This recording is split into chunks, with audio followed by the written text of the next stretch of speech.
저희 준비한 주신문 묻기 전에 피청구인 주신문 사항에 대해서 몇 가지 좀 확인하고 시작하겠습니다.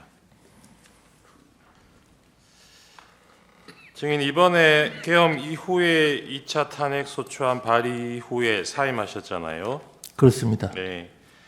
이 사직서는 국무위원 중에 증인만 제출한 것입니까? 아니면 다른 국무위원도 일괄 제출한 겁니까? 그 계엄 선포 다음 날 총리님 주재로 저희 국무위원들 간담회가 있었습니다. 거기서 일괄 사표를 제출하냐 마냐 갑론을박이 있었고요. 네. 그 자리에서 결정된 것은 총리님께 모든 것을 위임하자 이렇게 됐었고 개별적으로 사표를 제출한 사람은 없는 것으로 알고 있고요. 네. 저 같은 경우는 탄핵 소추가 발의가 되었고 아까 말씀드린 주신문에서 있었던 것과 같은 상황이 있어서 제가 사표를 제출했던 것으로 알고 개별적으로 있고 사직서를 네, 제출한 그렇습니다. 분은 증인만 그렇게 한 것으로 알고 있다는 제가 알기로는 그렇습니다. 네, 알겠습니다. 주신문에서 대통령이 계엄 선포 이전에도 국무회의에서 아까 뭐 모두 발언 말고 공개되지 않는 그 마치는 발언에서는 뭐 이런 얘기들을 하셨다 그러면서 그 중에 이재명 대표에 대한 수사가 진행 중인데 관련 사건 특검법을 통과시키니 거부할 수밖에 없다 이런 얘기도 하신 것으로 지금 대리인께서 물으실 때 그렇다고 대답을 하셨는데 이재명 대표 수사 관련해서 관련 사건 특검법이라는 게 뭔가요? 이재명 대표에 대한 수사를 못하게 하는 특검법안이 있었습니까? 뭐 그 자세한 내용은 모르겠는데요. 아까 말씀드린 바와 같이 그거 모르시면서 뭐 아니요. 그렇다고 맞다고 대답을 아니 하세요? 정확히 들어보십시오. 국무회의 후반 그 다음에 다른 행사의 환담회 전후 그 다음에 네. 오만찬에서 그런 취지의 말씀을 하셨고 그 대통령께서 어떤 취지로 말씀하셨는지 제가 잘 모르죠. 그게 지금 대리인께서 말씀하시는 부분에 대해서 지금 아시기로는 그런 특검법안이 있었습니까? 잘 모르겠습니다. 저는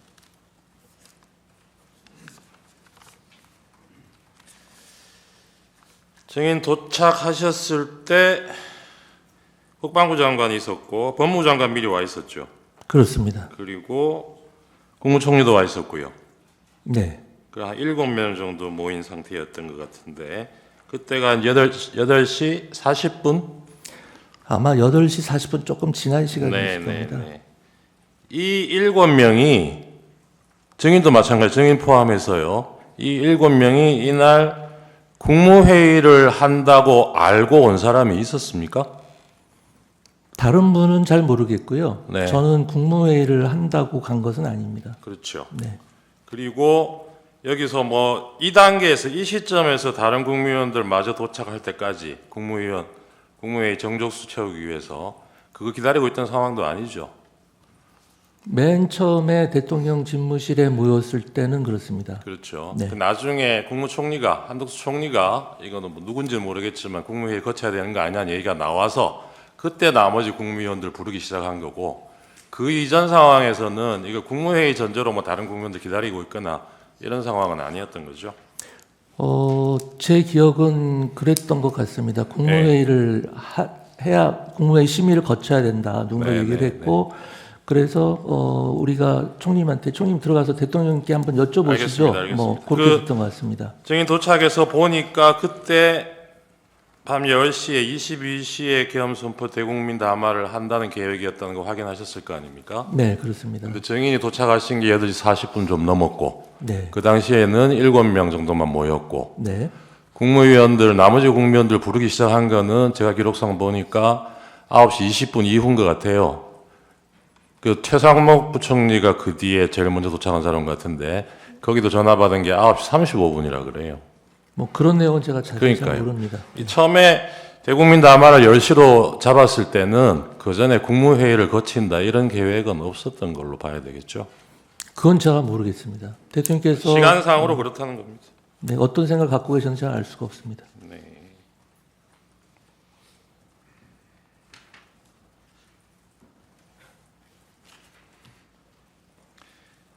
그 국무회의 거쳐야 되는 거 아니냐 이런 얘기하고 그때 이제 나머지 국무위원들 연락하기 시작해서 최초로 온 사람이 최상목 부총리였던 거는 기억나십니까? 국무위원들 도착 순서라든지 그런 것은 기억을 하지 못하고 있습니다. 그 네. 당시 뭐 그걸 일일이 확인하거나 기억에 남아 있지 않는 아까 상황이었습니다. 뭐 단전 단수 관련해서 뭐 쪽지 보셨다는 거예요. 네. 그 쪽지 말고 계엄 선포 자체에 대해서 뭐 검토한 문건이라든가 이런 문서는 혹시 그날 그 자리에서 보신 적 있습니까? 그 검토한 문건이라기보다 제가 최초로 대통령 집무실에 도착했을 때 그 또 책상에 있는 걸 문건을 하나 봤는데 네. 그게 지금 와서 보면 그게 계엄 선포문 아닌가 네, 싶습니다. 네, 네. 이제 비상계엄 이렇게 써여 있었고요. 그러면 그날 증인이 보신 문건이라는 게 이 계엄 선포문 지금 말씀하신 거하고 네. 아까 단전 단수 쓰여 있던 네, 그 네, 문건하고 그렇습니다. 또 뭐 있었습니까? 없었습니다. 그렇게만 있었어요. 네. 그 문건 자체는 여러 장이 있었는데요. 네, 알겠습니다. 제가 본 거는 그렇습니다. 그 국무위원들이 뭐 만류하는 국무위원들이 많았지 않습니까? 네. 그죠? 증인도 그러셨다는 거고 네. 그렇게 국무위원들이 반대를 하면 피청구인이 그때 계획을 변경할 생각이 있어 보이던가요? 아까 말씀드린 바와 같이 반대라는 표현은 적절치가 않고요. 저희들이 이제 그 만류를 하면 네네 만류를 하면 모르겠습니다. 저희들은 어쨌든 너무 정무적인 부담이 클 것으로 국무위원들은 대체적으로 다 그렇게 생각을 했고요. 네, 그 만류하면은 뭐 만류할 수도 있겠다고 생각했는데 네. 대통령님이 다 고려를 하신 네, 사안이고 알겠습니다. 아까 31방에서 피청구인 대리인께서 증인이 도착한 8시 40분부터 선포하러 피청구인이 회의실 떠난 22시 22분경까지 마치 뭐 1시간 44분 동안 국무회의가 개최된 것처럼 이렇게 물으셨는데 실제로 정족수 채워져서 대통령 내려갈 때까지 시간은 5분이죠. 네 그렇다고 들었습니다. 네. 그 5분 동안에 그 5분 동안에도 대통령이 얘기를 많이 하셨죠. 그러니까 이제 그 국무위원들이 어떤 생각을 가지고 있고 어떤 이야기를 한다는 것은 대통령께서 다 전달을 받으셨고요. 그 자리에서 처음에도 뭐 한번 대통령 제고해 주십시오 이런 어쨌든 정도 이걸 얘기가 뭐 있었던 것 국무회의라고 같고요. 볼 수 있을지는 모르겠는데 국무회의라고 볼 수 있다고 치더라도 네. 5분이잖아요. 네. 그 5분 안에 대통령이 자기 생각 설명하고 국무위원들 그렇습니다. 어떻게 생각하는지 의견 말해보라고 기회를 준 적이 있습니까? 그렇지는 않고요. 아까 말씀드린 바와 같이 국무위원들이 모였을 때 네. 그 우려의 목소리를 다시 한번 알겠습니다. 전달을 했고요. 지난번에 대통령께서 말씀을 김영현 하신 증인 여기 겁니다. 나와서 증언하신 내용 중에 증인 관련된 부분 증인도 들으셨을 거예요. 네, 들었습니다. 행안부 장관한테도 그 문건을 작성해서 줬다고 얘기를 했습니다. 줬다고 이 김영현 증인이 잠깐만요. 얘기한 이 아니 문건이 잠깐만요. 저도 분명히 들었는데요. 네. 저에게 줬다는 진술은 하지 않으셨습니다. 그러면 이 뭐 줬다는 걸 떠나서 네. 이 김영현 증인이 얘기한 문건이 아까 증인이 봤다는 단전 단수 기재되어 있는 그 문건이라고 생각하십니까? 그건 모르겠습니다. 김용현 장관님이 어떤 문건을 작성했는지 제가 알지 못합니다. 전혀. 아까 국무회의가 무슨 대통령에 대한 자문기관인 것처럼 그렇게 말씀하시던데 증인 그동안 국무회의에서 의결해 보신 적 없어요? 그 의결 보통 심의 의결 이렇게 표현을 하죠. 그러니까요. 근데 거기서의 의결이라는 것은 제가 아까 말씀드린 국무회의 국회라든지 규정에 좀 과반수 말씀을 출석으로- 끝까지 들어보시죠. 예. 여기 국회가 아니지 않습니까? 네. 국회처럼 뭐 질문하고 말 끊고 시간이 이렇게 한정돼 하시면 있어서 안 되죠. 그렇습니다. 시간이 충분하면 저희 그럼 효율적으로 질문을 하시면 되죠. 네네. 네, 국무회의 규정이 있다는 건 아시죠? 알고 있습니다. 네, 거기에 구성원 과반수 출석으로 개의하고 출석 구성원 3분의 2 이상의 찬성으로 의견한다. 의사 정족수, 의결 정족수 이렇게 규정하고 있는 건 아시죠? 네, 알고 있습니다. 네. 증인 이날 대통령실에서 그 대통령 대국민 담화 보고 다른 국무위원들은 뭐 10시 40분, 50분 이 무렵에 자리를 떠서 자기 부처로 돌아갔는데 증인은 용산에서 출발한 시간을 23시 10분경이라고 그러셨어요. 다른 분들보다 좀 늦어진 이유가 뭡니까? 다른 분들보다 늦은 것은 전혀 아니고요. 이제 국무회의가 끝난 다음에 다들 사실 망연자실한 상태에서 3~3호 흩어져서 나가기 시작했고요. 저도 다른 국무위원들과 같이 나왔습니다. 네, 알겠습니다. 그래서 집무실에 도착하신 게 11시 반경이죠. 네, 11시 반. 간부회의는 12시에 시작됐고요. 예. 그 30분 동안 뭐 하셨습니까? 아까 말씀드린 바와 같이 이제 경찰청장, 소방청장과 네, 통화도 그때 통화도 하셨다는 했고요. 거군요. 네, 그렇습니다. 네, 알겠습니다. 아까 그 간부회에서 경찰국장이 보고했다 그랬나요? 지금 네. 국회의원들 뭐 출입 통제 안 하고 있다고 네, 출입을 하고 있다고 그랬습니다. 출입하고 있다고 그랬죠. 네네. 근데 나중에 실제 상황하고 비교해 보니까 이 보고가 맞던가요? 뭐 나중에 실제 다 출입이 됐으니까 경찰에서 190명이 출입이- 모인 것 아니겠습니까? 경찰에서 전면 통제하다가 일시 출입 허용했던 시간이 23시 07분부터 23시 36분이고요. 네. 포고령 발령되고 나서는 23시 36분부터 다시 전면 통제했습니다. 그러니까 정인이 간부 회의 시작한 12시 이 무렵에는 다시 전면 통제하고 있던 시점이에요. 나중에 그거 확인 안 해보셨습니까? 뭐 지금 근데 그 시점에서 경찰국장이 왜 그런 보고를 했냐 이런 취지의 질문이신 것 같은데요. 그것은 경찰국장에게 확인해 보시면 될 것 같습니다. 실제로 그렇게 저한테 보고를 했습니다. 모든 간부들이 모인 자리에서. 알겠습니다. 아까 그 단전 단수 적혀 있던 쪽지는 구체적으로 어디에 있었습니까? 대통령 집무실입니까? 여기 집무실입니다. 접견실입니까? 집무실에 네. 집무실에 어디에? 어디 위에 놓여 집무실 있어요? 대통령 탁자에 이렇게 대통령 탁자인가요? 아니면 이 원탁 위인가요? 원탁 말한 원탁 위에. 네. 그 단전 단수에 소방청장 문구도 있었습니까? 제일 머린 말이 그랬던 것 같습니다. 그래요? 네. 머릿말이라는 게 그럼 제목같이 예, 그렇습니다. 소방청장 이렇게 돼 있었습니까?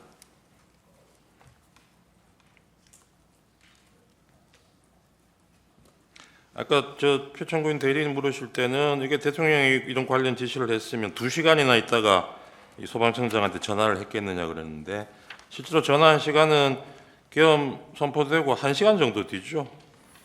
예, 계엄 11시 선포로부터는 37분 예, 경이니까요. 그렇습니다. 그렇죠. 그 소방청장 통화하기 직전에 경찰청장하고도 통화하셨죠. 그렇습니다. 아까 거기에 적혀 있던 장소 MBC 여론조사 꽃 기억나십니까? 네. 또 뭐 있었습니까? 한겨레, 한겨레도 경향신문, 있었던 것 JTBC 같고요. 맞습니까? 뭐 대충 그 정도였을 겁니다. 예, 이런 장소에 아까 출동 안 한 걸로 알고 있다 그러셨는데요. 네. 다른 데는 몰라도 MBC하고 여론조사 꽃에는 계엄군이 출동을 했죠. 그건 확인 못 하셨어요? 그건 제가 몰랐던 사실입니다. 예. 여론조사 꽃에는 거기 계엄군 출동해서 한동안 머물렀고 MBC 쪽으로도 출동을 가다가 계엄 해제되는 바람에 돌아왔다고 그럽니다. 그런 내용은 확인 안 해보셨나요? 네, 그런 거 잘 모릅니다. 그리고 증인 그 다음 날 대통령하고 통화하면서 즉석 해제 해제건이 즉석에서 받아들인 거 정말 잘하셨다 이렇게 얘기하셨다 그랬잖아요. 네. 즉석에서 받아들였는지 안 했는지 어떻게 아세요? 계엄 해제가 국회에서 요청이 해제된 게 1시 이루어진 3분 이후에 입니다. 예, 바로 그리고 한 것으로 알고 있습니다. 그 한 10분 뒤에 1시 15분쯤 대통령이 그 합참 지휘통제실에 내려가서 한 30분 동안 머물러 있었다는 건 알고 계세요?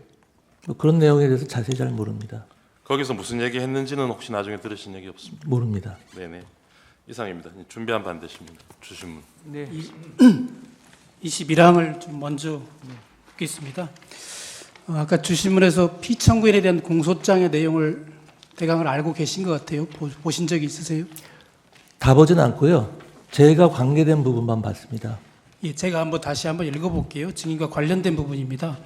피청구인이 대통령 집무실로 다시 들어온 증인에게 자정 무렵에 경향신문, 한겨레신문, MBC, JTBC 여론조사 꽃을 봉쇄하고 소방청을 통해 단전 단수를 하라라는 내용이 기재된 문건을 보여줬다. 이렇게 기재되어 있는데 그렇게 말씀하셨거든요. 그런 정도는 알고 계신다는 거네요. 저한테 뭘 보여주거나 이런 적은 없다니고 아니, 말씀드렸는데. 이 공소장 내용을 네. 이 정도는 알고 계시는 아, 거죠? 네, 그렇습니다. 또 이런 내용도 있습니다. 증인이 경찰청장에게 전화해서 조치 사항을 확인한 다음 잠시만 이해드리겠습니다. 지금 공소장 피청구인 공소장에 대해서 어떤 근거로 말씀을 하시는 거죠? 아까 증인이 답변을 그렇게 하셨습니다. 공소장 지금 내용을 얘기하고 계셔서 읽고 계셔서 증인이 답변을 그렇게 하셨어요. 공소장에는 이렇게 돼 있는데 자기가 알기로는 아니다.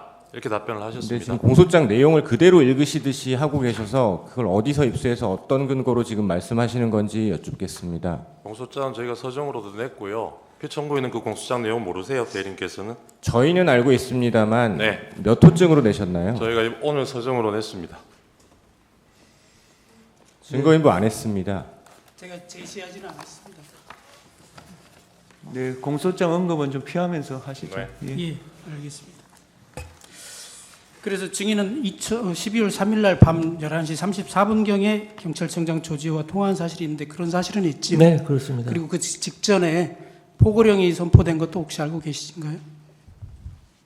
계엄사령관에 그 의해서. 전인지 후인지는 모르겠습니다만 포고령 이야기는 듣긴 들었던 것 같습니다.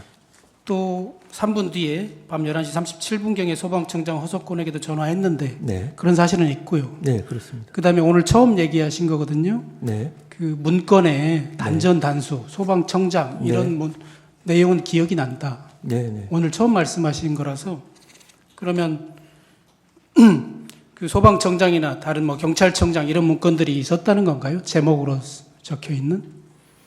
제가 본 거는 그걸 본 겁니다. 그리고 오늘 처음 얘기한 게 아니라요. 네. 이미 검찰에서 상세하게 다 진술을 한 내용입니다. 오늘 예. 말씀드린 내용은. 이천구인이 기소되기 직전에 증인 검찰에서 한 차례 더 조사 받으셨죠? 뭐 시기는 잘 모르겠습니다만 검찰에서 조사 12월 받은 적이 16일 있습니다. 날 경찰청 수사단에서 네네. 조사받은 거 외에 네, 경찰에서 조사 받으셨고 그 이후에 기소된 것 같거든요. 제가 이제 그러니까- 경찰에서 한번 조사를 받았고요. 네. 그 다음에 그 이후에 1월일 겁니다. 1월 중순쯤에 검찰에서 또 조사를 받았고요. 그러면 검찰에서는 이런 얘기를 하셨다 이 다 말씀이신가요? 했습니다. 네, 다 했습니다. 상세하게 진술을 다 했습니다. 12월 3일 날 자정 무렵에 간부회의, 행안부 간부회의 했다고 했잖아요. 네. 경찰국장과 재난안전관리본부 간부들도 참석했습니까? 그때 이제 서울에 있는 사람들은 서울 광화문 사무소로 모이고요. 세종에 있던 사람들은 세종에서 영상으로 참여를 했기 때문에 제가 누가 참여했는지는 일일이 확인을 못했습니다. 그 영상으로라도 이 두 사람은 두 관계자는 참석했냐고 묻는 겁니다. 그 영상은 발언하는 사람만 비추기 때문에 그냥 앉아 있는 사람 비추지 않기 때문에 누가 나와 있는지를 정확히 알 수가 없었습니다. 예. 그럼 경찰이나 소방에 대해서 어떤 내용을 확인하려면 그 간부회의도 참석했던 경찰국장이나 재난안전본부의 뭐 간부를 통해서 확인할 수도 있지 않습니까? 그 사람들이 그 회의에 참석할지 안 할지 제가 알 수가 없지 않습니까? 그날 자정 무렵에 간부회의에 경찰국장 박현수는 참석하지 않았습니까? 아니 제가 실장 위주로 참석을 하라고 했고요. 이제 그 경찰국장이나 비상대비 정책국장 같은 경우는 제 직속 국장이기 때문에 그 사람들은 참석 대상이긴 한데 그 사람들이 갑자기 통보를 받고서 참석할지 안 할지 제가 알 수가 없죠. 그리고 제가 그 전화를 한 것은 그 회의 전이지 않습니까? 그 회의 전에 지금 안전이 가장 중요하기 때문에 지금 무슨 사건 사고가 있는지 어떤 시위나 폭력 사태는 발생한 게 없는지 그런 걸 확인한 겁니다. 예, 알겠습니다. 그러면 증인 소방청장에게 지금 아까 말씀드린 그런 장소에 대해서 단전 단수하라고 지시한 적은 없다는 말씀이세요? 그렇습니다. 그 문건을 본 기억이 나서 광화문 청사로 돌아가는 길에 염려가 됐다 이렇게 말씀하셨거든요. 계속 신경이 쓰였죠. 신경은 쓰였지만 어떤 조치도 하지는 않았어요. 제가 뭐 그걸 보고 그 문건이 어떤 문건인지도 모르겠고 어떤 맥락에서 작성된 건지도 모르고 대체 그게 뭘 하자는 건지도 몰랐습니다. 그러면 소방청장과 통화할 때 그 문건에 적혀 있는 내용에 대한 우려라든가 이런 걸 전달한 바가 전혀 없다는 말씀이신가요? 소방청장한테는 그렇게 얘기를 안 했는데요. 소방청장과 무슨 얘기를 했는지는 제가 검찰에서 상세히 진술을 했습니다. 다만 문제는 뭐냐면은 제가 국회에서나 이 자리에서 자세히 소방청장과의 대화 내용을 밝히기는 어려운데요. 왜 그러냐면은 현재 지금 이게 수사 중에 있고 이 소방청장과의 대화 내용 부분은 이 사건 탄핵 심판 사유하고 관련이 없다고 저는 판단하고 있습니다. 그리고 무엇보다도 이렇게 공개된 장소에서 제가 구체적인 사실을 진술을 하게 되면 소방청장에게 가이드라인을 준다. 혹은 소방청장의 향후 진술에 영향을 주려고 한다라는 오해를 받을 수가 있기 때문에 더 이상 자세한 내용에 대해서는 제가 답변드리기가 좀 곤란하다는 점을 좀 양해해 주시기 바랍니다. 증인 그렇게 말씀하시지만 이미 허석권 소방청장은 1월 13일에 국회 행안위에서 출석해서 증인으로부터 단전 단수 지시를 받았다는 취지로 증언까지 한 바 있거든요. 그 내용 보도를 통해서 보시지 않으셨어요? 제가 일부를 봤는데요. 제가 기억하고 있기로는 뭐 지시하는 뉘앙스였다. 뭐 이렇게 표현을 애매하게 하시더라고요. 그래서 어쨌든 제가 지금 소방청장과 누구 말이 옳으냐 그르냐 이런 것을 지금 말씀드릴 계제는 아니라고 생각합니다. 예. 1항부터 신문하겠습니다. 지금 15년 동안 판사로 재직했었죠. 그렇습니다. 법관은 헌법과 법률 및 양심에 따라 독립하여 심판한다. 헌법 규정에 있지요. 그렇습니다. 지금 아까 2024년 12월 7일 탄핵 소추안이 발의되자 행안부 장관직에서 사임했다고 하셨는데 정작 소추안은 읽어보지 않으셨어요? 아까 그렇게 말씀하시던데요. 네, 뭐 읽어볼 필요조차 없다고 생각했습니다.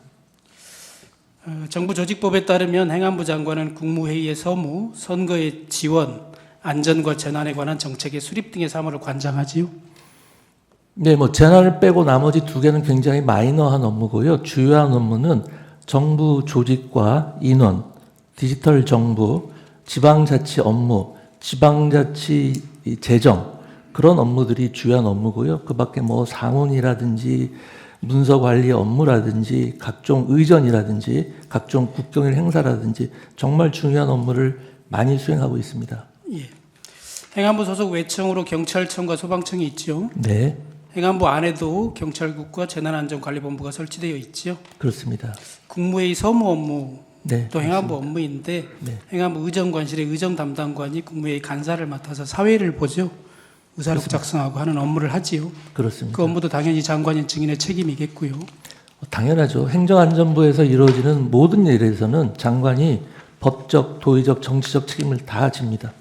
비상계엄이 선포된 12월 3일 그달의 첫째 주이기 때문에 아침에 청사 내에 귀빈 식당에서 국무위원 조찬 간담회가 있는 날이기도 했죠. 네, 맞습니다. 7시 반경에 열리나요? 예, 그때 증인 참석했습니까? 네, 참석했습니다.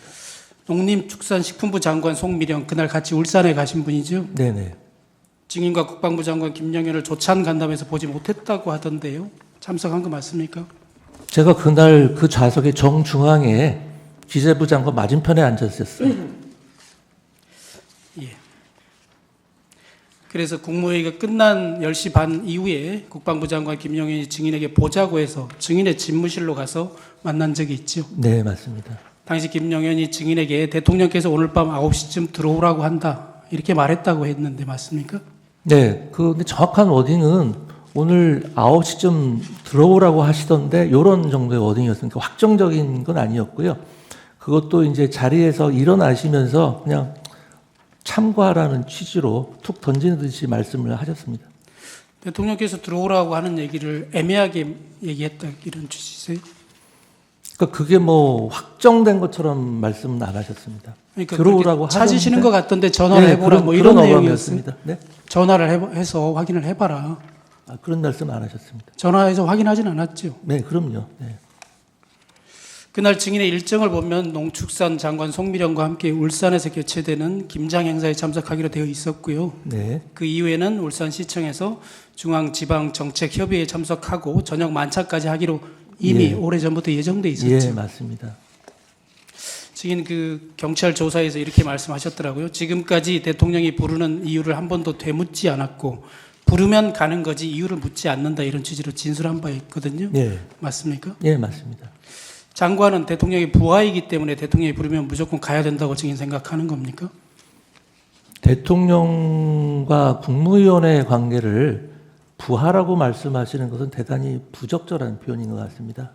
저만 해도 행정안전부에 아주 젊고 아주 최하위 직급인 사람들이 있지만 그 사람들을 제 부하라고 생각을 하거나 부하라고 지칭해 본 적은 한 번도 없습니다. 다항입니다. 사적인 약속도 아니고 공적인 업무와 행사, 아까 김장 행사, 그다음에 울산시청에서 행사, 그리고 저녁 만찬까지도 다 공적인 행사이잖아요. 그렇습니다. 그래서 그런 업무와 행사가 예정되어 있으니까 설령 대통령이 부른다고 해도 적어도 무슨 용무인지 확인하고 또 급한 일인지 아닌지 정도는 물어볼 수도 있을 것 같은데 왜 물어보지 않습니까? 그렇지 않습니다. 대통령께서 무슨 사적으로 부르시는 것도 아니고 업무로 부르시는 건데 그러면은 나를 왜 찾습니다라고 되물을 수는 없지 않습니까? 보통 대통령께서 부르시면 바로 가는 것이 통상적인 관례고 다른 사람도 마찬가지일 겁니다. 뭐 특별한 일정이 없으면 당연히 그래야겠지만 특별한 일정이 있는 경우에는 급한 용무가 아니라면 내일 찾아뵐 수 있겠는지 물어볼 수도 있지 않습니까? 그렇게는 안 하는 것 같습니다. 예. 현실적으로. 그게 다른 장관들도 오셨잖아요, 그 자리에. 네, 송 장관이 있었습니다. 그날 아니요. 울산 말고요. 네. 대통령실에 그날 저녁에. 네. 그날 대통령이 부른다고 하기에 식사를 하거나 술이나 하자는 것인가 이런 생각을 하면서 편한 복장으로 갔던 사람도 있다고 해요. 그러면 어떤 뭐 저녁이나 먹자고 하는 것인지 이런 걸 물어볼 수도 있지 않냐 싶어서 제가 이렇게 묻는 아니 겁니다. 부르는 시간이 9시인데요. 저녁을 그 시간에 증인은 먹자고 그렇게 할 수는 생각하진 없죠. 않았다고요? 네네. 예, 5항 묻겠습니다. 증인은 이제 울산 행사가 있었는데 증인을 찾는다는 대통령이 증인을 찾는다는 얘기를 듣고 점심 무렵에 이미 수행비서에게 미리 예매해뒀던 항공편 외에 더 빨리 서울로 올 수 있는 교통편을 예약해두라고 지시했었죠. 그렇습니다. 김용현 장관이 말씀하신 9시까지 오려면 예정됐던 비행기 편으로는 도저히 불가능하기 때문에 빨리 올 수 있는 차편을 한번 마련해 보라고 그랬습니다. 울산시장이나 농축산 장관에게 오늘 저녁 만찬에 참석하기 어렵다. 서울로 이제 빨리 더 와야 되니까요. 그 사실을 미리 알려주었습니까? 알려주지 않았습니다. 증인 비행기 타고 울산에 가셨잖아요. 네, 비행기 안에서 송미령 장관 보셨어요? 못 봤습니다.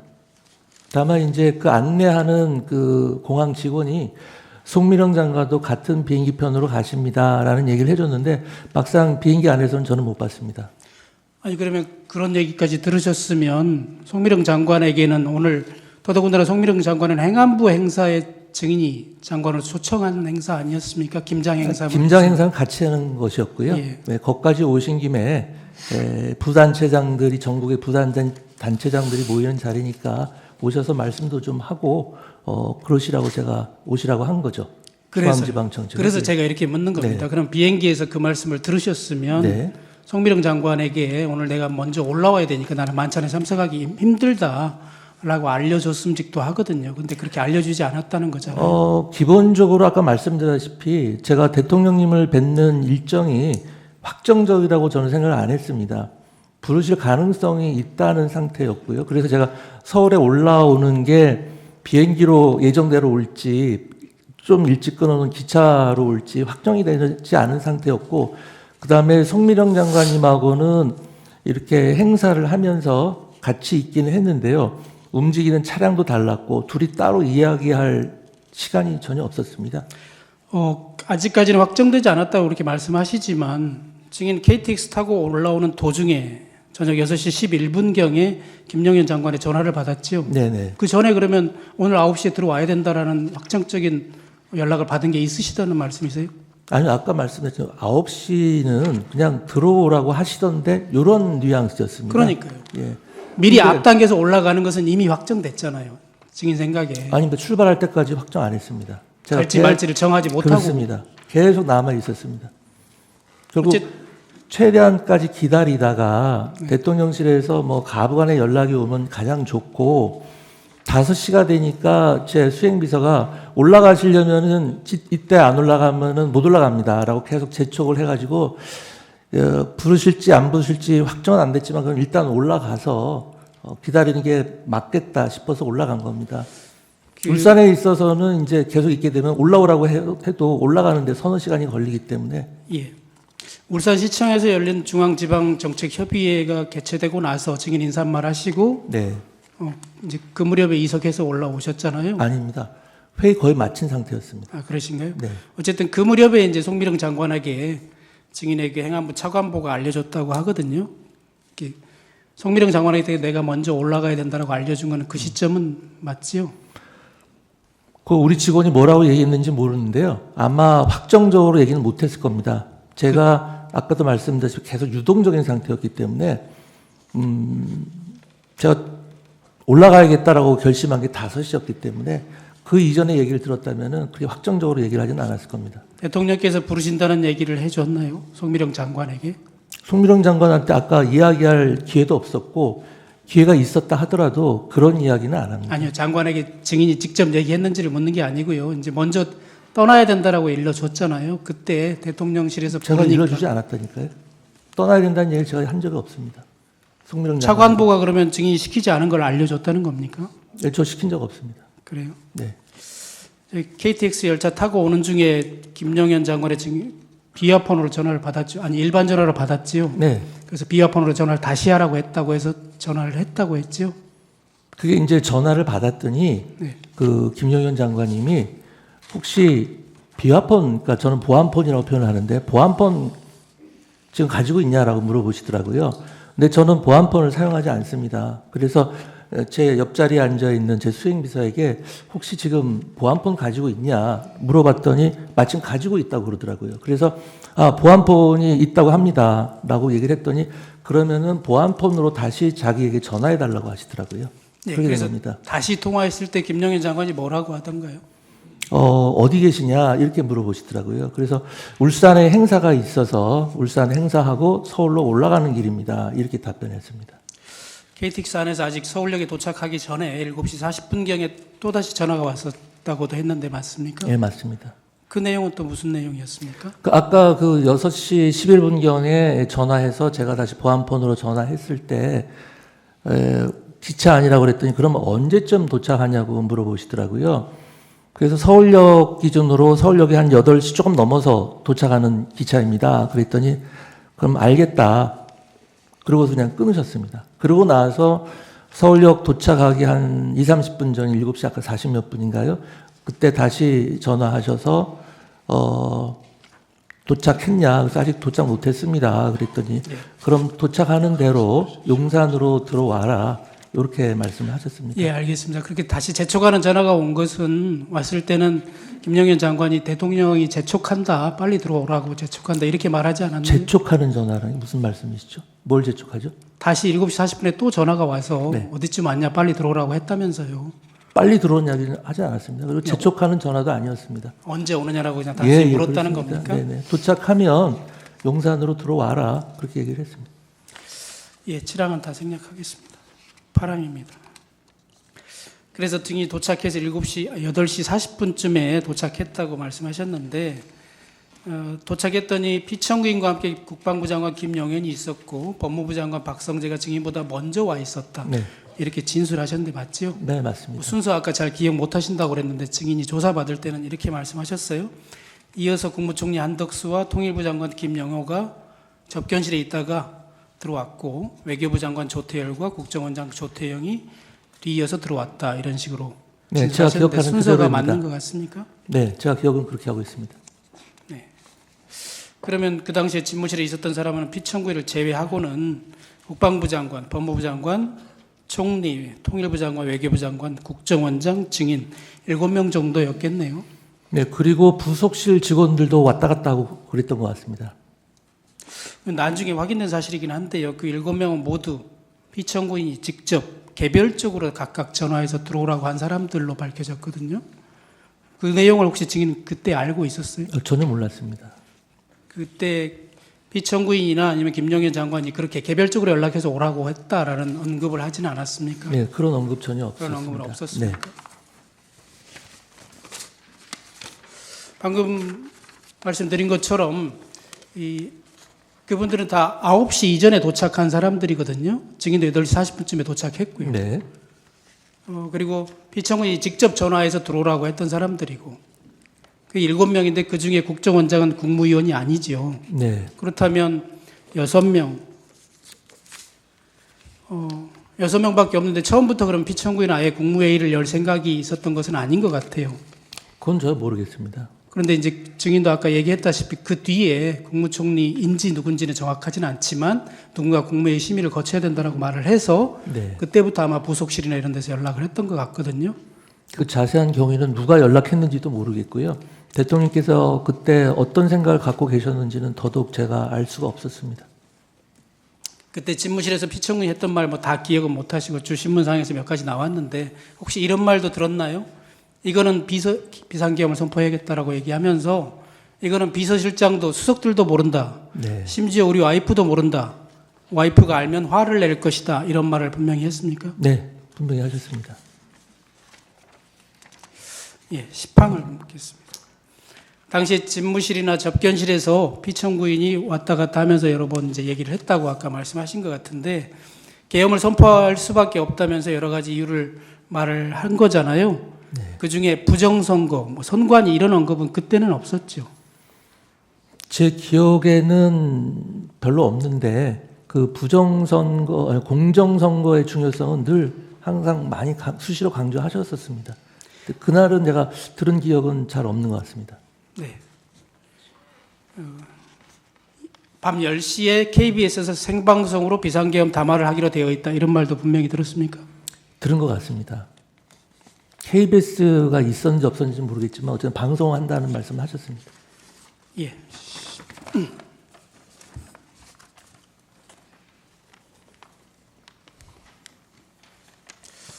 11항은 생략하고 12항 묻겠습니다. 대통령 집무실에는 원탁이 있죠. 네. 지금 말씀하시는 대접견실 거기는 원탁은 아니죠. 그 장소는? 사각형 길쭉한 사각형입니다. 대통령 테이블입니다. 집무실에서 원탁에 그 국무위원 11명이 다 모인 적은 없지요. 네, 그렇습니다. 접견실이라고 하는 그 장소에는 중기부 장관 오연지가 아마 마지막으로 도착한 것 같은데 그때서야 11명이 모인 것으로 보여집니다. 나중에 확인해 보면. 네. 근데 그때 그럼 증인은 그때 국무위원 의사정족수인 과반수가 참석했다는 사실을 증인은 인지했나요? 제가 세보진 않았습니다. 하지만 이제 국무회의가 이제 시작을 한다는 것을 보면 당연히 11명은 채워졌을 거라고 생각하고 있습니다. 증인이 인원을 세어보고 11명이 됐으니까 과반수가 찼다 이렇게 보고하거나 한 적은 없지요? 없습니다. 피청구인에게 증인이 알려준 적은 없고요. 과반수가 찼다. 네, 그런 말씀 안 하셨습니다. 그리고 나서 피청구인이 다시 이제 11명이 찼을 때 그 접견실로 와서 네, 중앙에 앉으셨습니다. 중앙에 앉아서 얘기했나요? 네, 그게 한 5분, 불과 5분을 넘지는 않지요? 그러네요. 네, 네. 그렇게 하고 나갔잖아요. 네, 바로 나가셨습니다. 지금 이제 비상계엄을 선포하러 가야겠다 이렇게 말하고 나간 것은 아니죠. 뭐 근데 그때 곧 비상계엄 국무회의 마치자마자 선포하신다고 말씀하셨고 나가시는 게 당연히 이제 선포하러 가시는구나라고 알 수 있는 상황이었습니다. 증인은 그 전에 오늘 밤 10시에 KBS에서 생방송으로 비상계엄을 선포할 거다는 얘기도 들었으니 네. 증인은 알았겠네요. 저는 알고 있었죠. 나가실 때. 그렇다면 증인은 국무위원으로서 온몸으로라도 막았어야 되는 거 아닙니까? 그 말씀은 제가 생각하기에는 비상계엄이라는 것을 절대 하면 안 되는 것이고 이번 비상계엄은 내란이고 위헌 위법한 것이다라는 아주 잘못된 프레임에서 말씀하시는 것 같습니다. 제 생각에 당시 모인 국무위원들은 사전 지식이나 정보가 전혀 없었고요. 이번 비상계엄이 그 당시에 뭐 위헌 위법이다라는 생각 자체를 하지도 않았습니다. 비상계엄이라는 것은 헌법에 엄연히 규정되어 있는 대통령의 권한이고 대통령께서 행사하신다고 하시고 우리 국무위원들이 여러 가지 걱정과 우려를 말씀드렸음에도 불구하고 대통령께서 더 깊이 고민하신 끝에 심사숙고한 끝에 내리신 결정이다라고 말씀을 하시는데 예. 온몸을 막는다는 것은 좀 넌센스라고 생각하고요. 예, 알겠습니다. 솔직히 말씀드리면 온몸을 바쳐서 막아야 할 대상은 대통령이 아니라 무차별 탄핵을 남발하고 국정을 혼란에 빠뜨리고 있는 사람들이라고 생각합니다. 예, 알겠습니다. 담화를 발표한 이후에 다시 접견실로 피청군이 올라와서 각 부처별로 각 부처 장관들에게 개별적으로 어떤 지시를 했고 증인한테도 하지 않았나요? 저에게는 따로 말씀하신 게 없습니다. 다른 장관들에게는 어떻습니까? 제 기억에는 대통령께서 다시 방송 마치고 올라오셔서 다시 또 중앙에 앉으셨습니다. 중앙에 앉으셔가지고 이제 다 선포하고 왔다. 이제 장관들은 각자 자리에 돌아가서 맡은 임무들 다들 평소대로 열심히 하라. 너무 걱정들 하지 마라. 이런 말씀을 하시고 다시 집무실로 들어가신 걸로 기억을 하고요. 예. 누구한테 가서 무슨 말씀하시고 그런 제 기억에는 없습니다. 송미령 장관은 이렇게 얘기한 바 있거든요. 총리에게는 내가 가야 할 일정을 대신 가주라 이렇게 부탁을 했고요. 경제부총리에게는 경제를 잘 챙겨라고 얘기하고 외교부 장관에게는 미국과의 관계를 잘 챙겨달라고 얘기하고 또 보건복지부 장관에게는 의료에 대해서 얘기했고 중기부 장관에게는 소상공인 대책을 잘 챙겨라. 그리고 농축산 장관인 본인에게는 농산물 물가가 뛰지 않게 잘 관리해라 이렇게 일일이 개별적으로 지시했다고 합니다.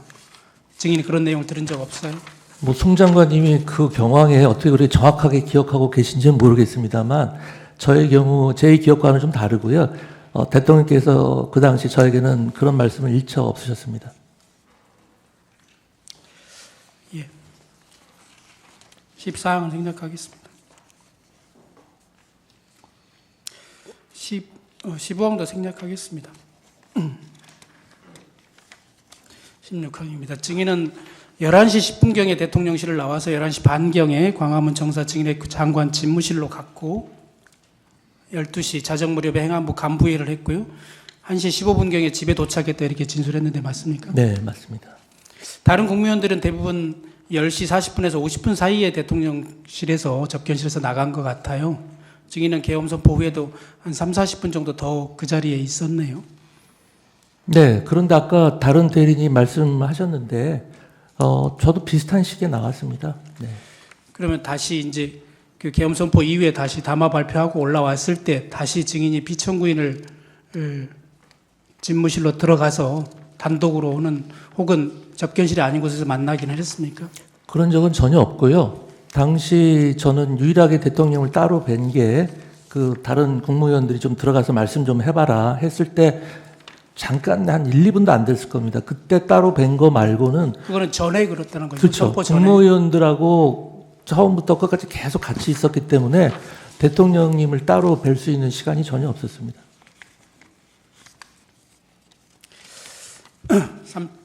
12월 4일 날 오전 9시 41분경에 법무부 장관 박성재와 통화한 사실이 있는 것 같은데 기억납니까? 그건 제가 기억이 잘 안 납니다. 증인은 이렇게 진술했거든요. 법무부 장관이 그날 국무회의에 증인의 앞자리에 앉는데 지각을 네네, 하는 것 맞습니다. 같아서 전화했다 이렇게 진술했거든요. 예, 예. 맞습니까? 예, 예. 그런데 그날은 12월 4일은 11시에 그 총리 주재로 열린 국무위원회 간담회를 했잖아요. 네, 네, 그렇습니다. 평상시에 그 국무회의가 아니지 않습니까? 간담회였습니다. 네. 국무회의 그렇다면 간담회. 9시 41분에 박성재 장관에게 전화했다면 지각을 해서 전화한 것은 아니지 않습니까? 그 지각을 해서 전화한 건 11시 좀 넘어서 전화한 게 그거였고요. 그 9시 방금 말씀하신 시간에 전화한 거는 제가 기억이 잘 없습니다. 네. 어떤 내용으로 전화했는지도 잘 기억이 없고요. 12월 3일 야간부터 법제처장 이완규로부터 전화가 여러 번 와 있었다. 그래서 네, 내가 맞습니다. 전화했다 이렇게 말씀하셨는데 맞지요? 네, 네, 맞습니다. 그래서 법제처장과 통화하다가 그날 저녁 식사를 하자고 한 것이다. 네, 맞습니다. 그래서 그날 저녁 식사를 하게 된 것이다 이렇게 예, 맞습니다. 말씀하셨는데요. 네. 법제처장과 통화하면서 법무부 장관도 그럼 같이 보자라고 해서 증인이 전화했고요. 예, 맞습니다. 그리고 또 본김에 민정수석 김주현도 같이 보면 좋을 것 같다고 해서 예, 예. 증인이 전화했고 예, 예, 맞습니다. 맞습니까? 네, 다 맞습니다. 그래서 장소는 누가 정했습니까? 김주현 민정수석이 정했습니다. 그리고 그 장소를 일일이 증인이 받아가지고 삼청동 안가에서 보자고 증인이 박성재 장관과 법제처장에게 전달했습니까? 아닙니다. 부속실을 통해서 했다고 했죠. 그 전달은 저는 이제 김지원 민정수석한테 연락만 받은 거고요. 나머지 이제 법무부 장관이나 법대처장한테 연락한 것은 김지원 민정수석이 전달을 했습니다. 근데 이제 나중에 들어보니까 저도 그렇고 그 두 분에게도 비서실을 통해서 연락을 했다고 그러시더라고요.